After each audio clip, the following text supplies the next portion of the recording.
When you first bought your computer, you found that it performed pretty well. It was pretty quick. And then as it got older and you started adding more programs to it, you noticed a slowdown to it.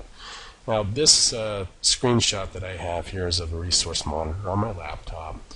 And a couple of things on here that I'm looking at was there's something called iTunes Helper and iPod Service.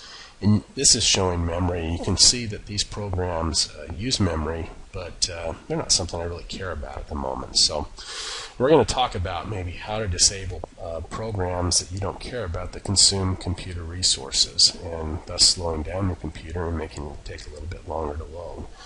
First thing I'm going to do is, I hope you can see this on the screen, is I'm going to go down here to the bottom and click on Start.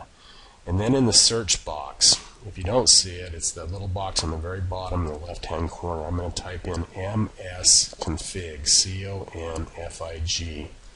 And you'll see it pops up here on the top. I'm just going to double-click on that. And this is the system configuration. And what we're going to do is we want to do a selective startup. And we want to go to Startup and look at these programs and shut down ones that we don't really care about. So I'm going to kind of expand this out. The thing that I look at is the startup items, because that's in English and I kind of understand what those things are. And I'm going to scroll down here and just kind of look for things that I think maybe I don't really need. One of these here is iTunes.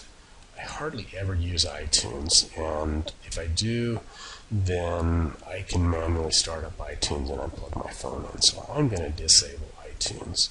Another one is Roxio Burn, and this is a program that allows you to copy CDs.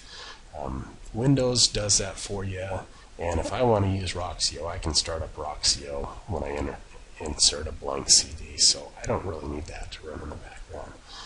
Dell Data Safe Online. I don't use Dell Data Safe, so I'm going to uncheck that. Apple Push, like I said, this is for, it pushes notifications that you need to update iTunes or Quicken or something like that, Quicken, QuickTime, or some Apple product that you might have on your computer. It just tells you to update it. I don't use the Apple products on my computer that much, and if I do, I can manually check for updates. So I'm going to uncheck that. And then we're going to click OK, and it's going to tell us we can either exit without restart or we can restart. I'm going to do exit without restart. And then the next time I restart my computer, those programs that I unchecked will not load.